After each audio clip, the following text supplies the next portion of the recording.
आज जो महिलाओं को उनके पैतृक संपत्ति में पुत्र के समान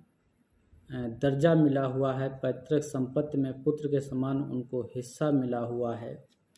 और महिलाओं को तलाक का अधिकार, बच्चे को गोद लेने का अधिकार और पुनर्विवाह का जो अधिकार मिला हुआ है,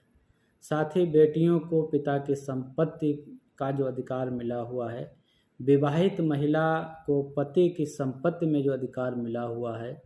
इन सारे अधिकारों की नींव बाबा साहब ने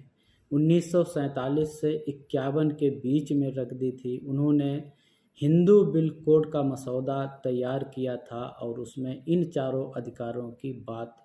कही थी। लेकिन ये पितृसत्तात्मक जो समाज था हमारा,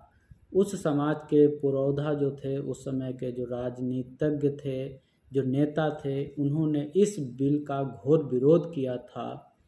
और उसका परिणाम ये हुआ था कि बाबा साहब ने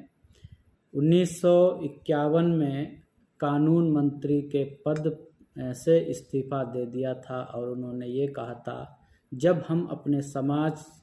महिलाओं के अधिकार, गरीब तबके के अधिकार की अगर हम बात नहीं कर सकते हैं तो हमें इस सदन में रहने का भी अधिकार नहीं है। उनकी उस समय बात नहीं सुनी गई, लेकिन वही फिर 1955-56 में उसी बिल को टुकड़ों में कर के पास किया गया, जिसे बाद में उत्तराधिकार अधिनियम 1956 कहा गया। एक और अधिनियम जिसे हिंदू विवाह अधिनियम 1955 कहा गया, हिंदू दत्तक व अभिभावकता अधिनियम 1956 एक हिस्सा उसका था। चौथा हिस्सा उसका था हिंदू अभिभावकता और रखरखाव अधिनियम 1956। इन 4 अधिनियमों को अलग अलग करके पास किया गया, लेकिन वास्तविकता में और विस्तृत रूप से जो महिलाओं को अधिकार दिए गए वो 2005 के अधिनियम में दिए गए। तो आज जो भी महिलाएं समझती हैं कि हमको जो मिला हुआ है